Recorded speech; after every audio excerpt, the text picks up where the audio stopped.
సహోదరులు, మన జీవితంలో మనం ధైర్యంగా జీవించాలి అని అంటే దేవుని యొక్క వాగ్దానాలను మనం స్వతంత్రించుకోవాలి. ఆ వాగ్దానాన్ని మనం విశ్వసించినట్లయితే సైతాను ఎన్ని భయాలు తీసుకొచ్చినా సరే ఆ వాగ్దానాన్ని మనం సైతాన్తో చెప్పి, ఇదిగో దేవుడు నాకు ఈ వాగ్దానం ఇచ్చాడు, నీ బ్రతుకులో నీకు ఉద్యోగం రాదు, నీ బ్రతుకులో నీకు పెళ్లి కాదు, నీ బ్రతుకులో నీకు గర్భఫలం రాదు, నీ బ్రతుకులో ఆర్థిక సమస్యలు తీరవు, ఈ రోగం తగ్గిపోదు, ఈ రోగంతో చచ్చిపోతావు. ఇలా సైతాను వచ్చి నిన్ను శోధించి బాధించి నిన్ను కృంగదీసే ప్రయత్నం చేసినప్పుడు సహోదరులు, దేవుని వాగ్దానాన్ని ఎత్తిపట్టుకోండి. సైతాను భయపడేది కేవలం దేవుని వాక్యానికి మాత్రమే.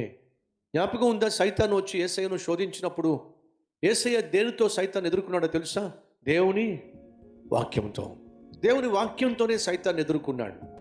సంగమా, నీ హృదయంలో వాక్యం ఉన్నట్లయితే సైతాను సులభంగా నిన్ను శోధించడం సాధ్యము. శోధిస్తాడో